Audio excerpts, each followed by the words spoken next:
Andriamanitry ny fahatsarana ihira ho anao aho.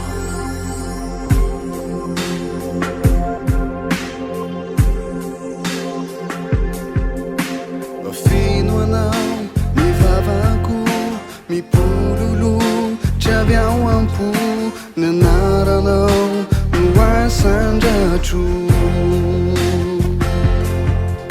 izaho niezinao hanositra hitory anao hitondravo ny anaranao. Alleluia, Alleluia, tsary anao.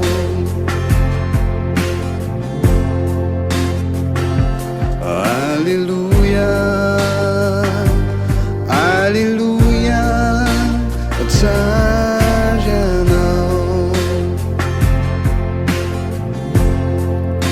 Teny antony zanko sy fahavelomako deo anao izay mandraky izay ny antony velomako sy ny antony ranko deo anao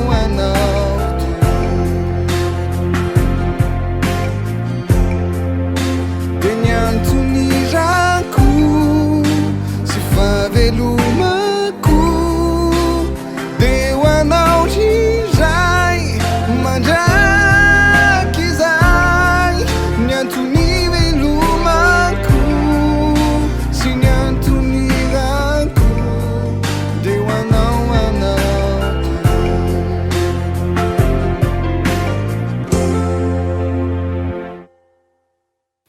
andrankina ny foko aventsony fanahiko ny anaranao mamelonay